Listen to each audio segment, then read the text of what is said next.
Hello guys, welcome everybody to Mando Monday. This is the series where you guys ask the questions and I, of course, answer them. This could be to do with anything related to Counter-Strike Global Offensive, CSGO investing, or maybe any sort of update related one. If that's Source 2, an operation, what do I think is the most likely to come very, very soon? And well, if you guys have a question for next week's video that you want answered, make sure to leave it down below of this video specifically, or anyone to be exact on my YouTube channel. Ask Mando and then ask your question. It's usually easiest for me to search it and find it that way, but it doesn't have to be, of course. And if you guys are new to the channel, make sure you hit the like button and of course subscribe for weekly Counter-Strike Global Offensive content. And before we hop into the commentary and questions for this week's video, here's a quick word from our video sponsor, Skinport. Now today's video sponsor is of course Skinport. Skinport is currently the biggest, most secure buying and selling marketplace for Counter-Strike Global Offensive skins in North America and Europe. It's currently trusted by 10,000 people and some more who gave it a 4.9 to a 5-star rating on a place like Trustpilot. Buying skins is very easy and is great with discounts up to 30% and of course over 420,000 options to choose from.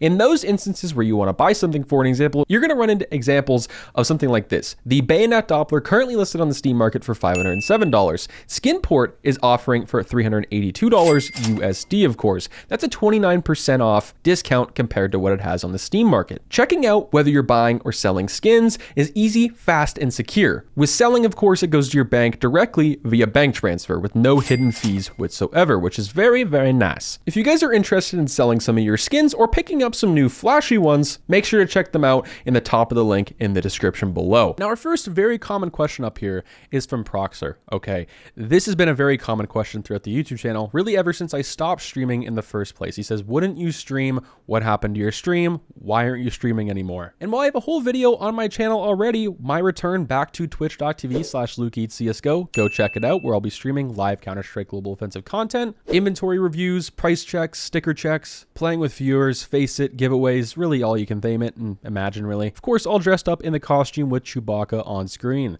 And the most common one is why I stopped streaming in the first place. I guess I'll throw that in here. So the reason I stopped streaming in the first place for a very long time was essentially I just wanted to focus on content. You had things like Operation Broken Fang ending, you had things like Riptide, and don't get me wrong, streaming was great. It was fun, but it definitely takes a toll on a content creator, especially for someone like myself. Now, obviously this is the dream job. It's not a hard job, it's fun. But I manage two different YouTube channels, Luke Builds and Luke Eats. Luke Builds, it's a Lego channel specifically for Lego Star Wars, and the amount of editing that goes into some of these videos are 4 or 5 hours long per video to make with a script and all that. And then on top of that, with Operations coming out, that's essentially a content creator's Christmas dream. So we're getting just content flowing in with us so we can make a whole bunch of videos versus right now, for example, where there's not a whole lot to make in the community. And that's something that really, really sucks, is the community's dry. There's nothing to talk about, there's nothing to do, and we're kind of just waiting around simultaneously for an update. And that's what I did back then. I capitalized on that, and I just really overall really enjoy creating content more. And I gotta say, wearing that helmet for 3 hours, it's a pain in my ass. But I'm happy to announce my return. Now, our very first comment up here from Dark is something I feel like we can all relate to, especially for some of us OG CS players, especially Counter-Strike Go players. He says, the amount of breakout cases I sold back in the day for 3 cents.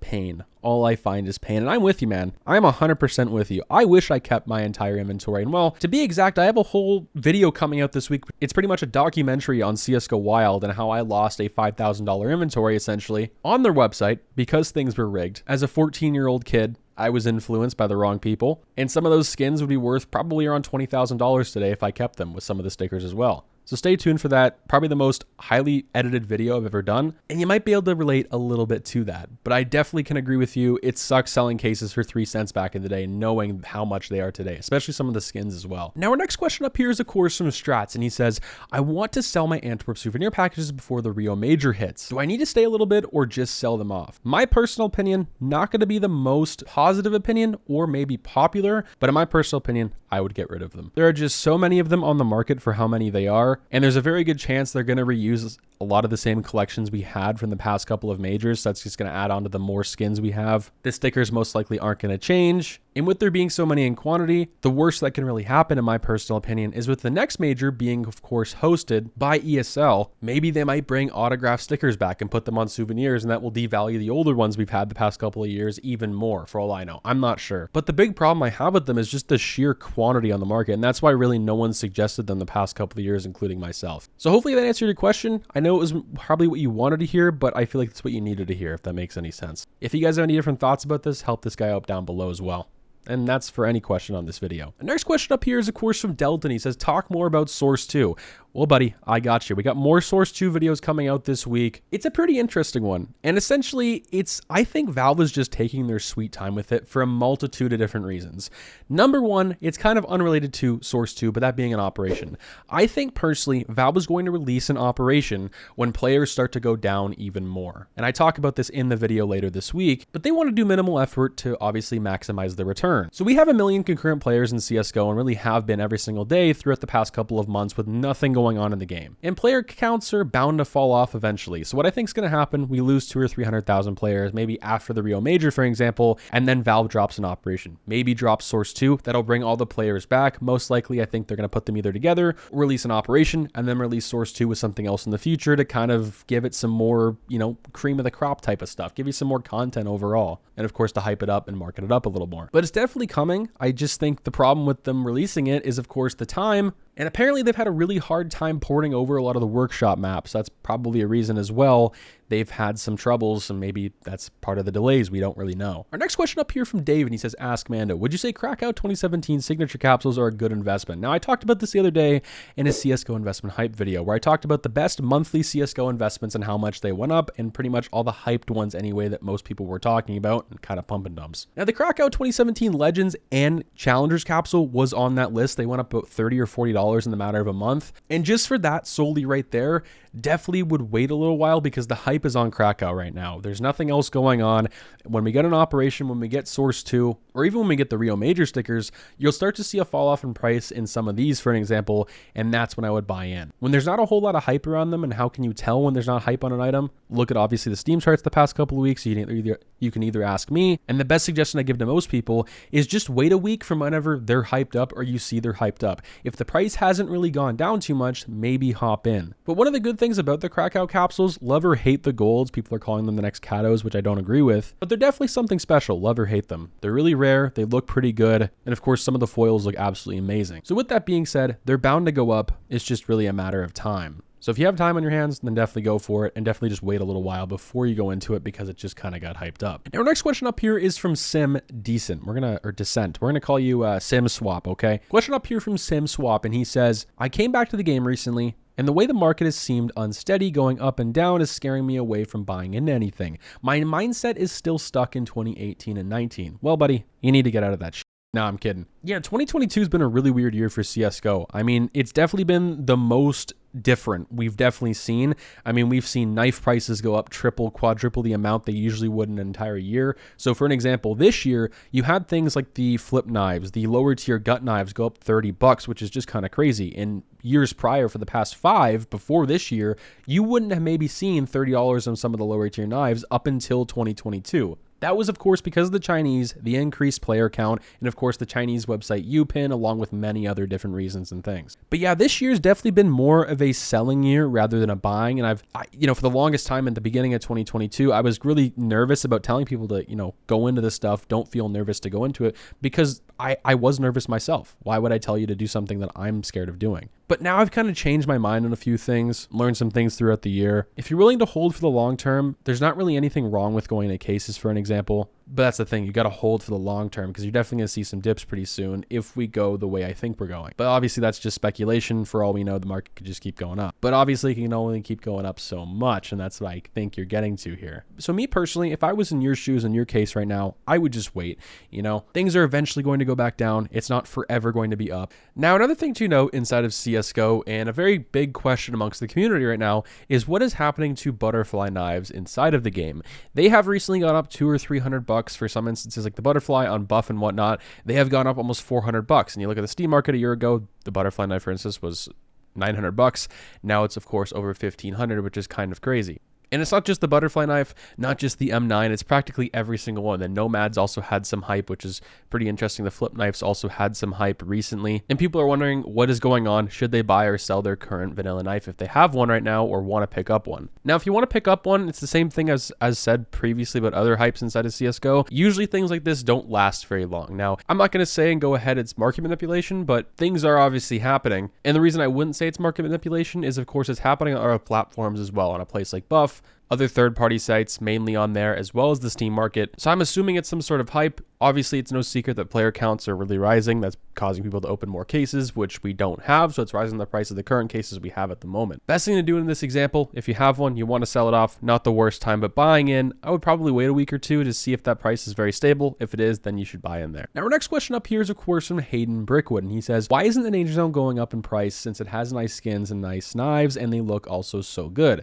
This guy says he's also biased and has 2K. Now, my friend, I also have a few of these in my inventory. Not a whole lot, but I have a few here and there. And number one off of this question, it has gone up quite a bit. If you guys don't remember, this was earlier on in the year with the Prisma 2 being 3 and 4 cents in the market. Now they are both a little over 20 cents, which is just kind of crazy. I, at the time, was very skeptical on something like this and the Prisma 2 and the Prisma case for a multitude of different reasons. That was something I was wrong on, and I'm going to come out and say that. I'm not right about everything, but I have been in the past. I've also been wrong as well. Take it with a grain of salt. The problem I saw with this and the Prisma cases was there was so much in quantity, but I guess what I didn't see at the time was how dedicated people were to opening cases, and that's exactly what happened in 2022, and this is why we've seen the prices we've seen in the past couple of months. It's not that the Danger Zone is a bad case, it's just not in that much demand as much as people think it is. At least that's what I think right now anyway in the current market. Now, going from 18 cents and up is what I mean. It probably won't go past 2025, especially if we get an operation or some sorts. Also, you take a look at the skins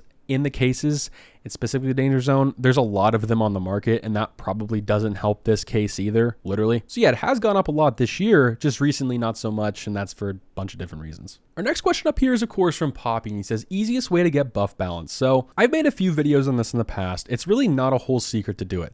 Essentially what you do is you go on a third-party site in North America or Europe, you go on Skinport, for an example, you buy the cheapest bayonet Doppler on there. If it's a 7-day trade hold and you save $30, you just do that, you wait the 7 days, and then you sell it on Buff, take a $5 or $6, $10 loss, for an example, after fees, which is not a whole lot on Buff, and then you have buff balance, for an example. You buy liquidated items, you buy liquidated skins. Dopplers are pretty liquidated, especially for M9s, gut knives. Asimovs are pretty liquidated somewhat. Some AK skins here and there, like a Redline, for example, are as well. So you just pretty much buy liquidated skins in North America and Europe, you sell them on Buff, and there you go. There used to be a couple ways, like the Tour Pass, for an example, on Alipay Express, which it was kind of sketch, but it worked for me for the longest time. That's how I bought a lot of my items for a long time on CSGO, and that's how I was able to buy certain crafts and certain things for a really good price. That just simply didn't exist in North America because they were only from China and they would only sell on those websites. So it's kind of hard to import them over without costing a whole lot, meaning someone else to buy them for you and you buy them from them. But yeah, pretty much the only way I know of right now that works is just buying liquidated items and, of course, selling them on Buff. Our next question up here is, of course, from Graphs CSGO, and it's a good question, I'm not going to lie. He says,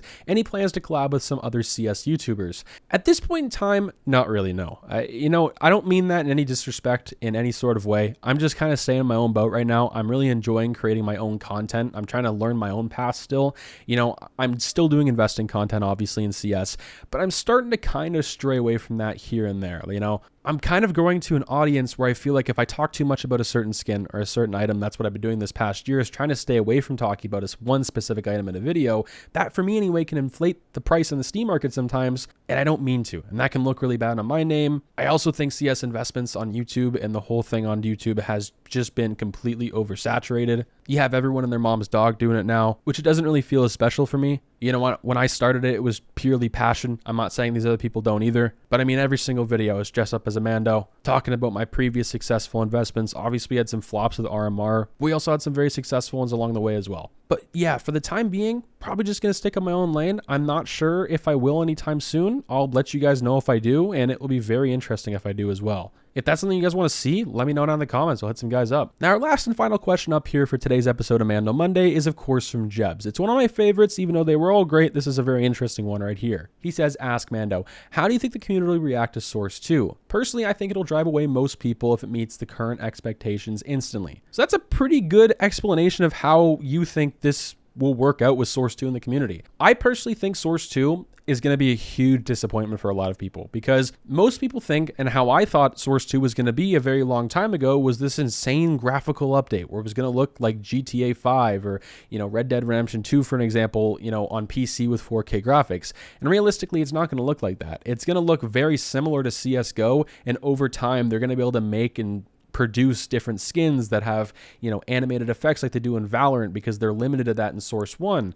And that's the kind of the stuff that people are not really understanding here. It's not so much of a graphical update, it's what we can do with the game that really changes. So the maps are going to change, and how they look, the lighting's going to change like tremendously. And talking about lighting, you're going to be able to change up CSGO skins. Some of them are going to glow. And I think it's going to be really interesting to see how the community reacts to that. How I think they will. It's kind of like you said, I think it's going to meet most people's expectations off the rip. But also, I don't think enough people know what Source 2 is really. They always hear the meme, but they don't really know enough about it. And that's, I think, the biggest problem and biggest takeaway from that right there. Hopefully you guys enjoyed today's episode of Mando Monday. If you did, make sure you like, comment down below your question for next week's episode of Mando Monday. Ask Mando and then ask your question. You can ask anything you want, but I would like it to be in the Counter-Strike area. I'll catch you guys in the next one, but more so specifically, our stream later today.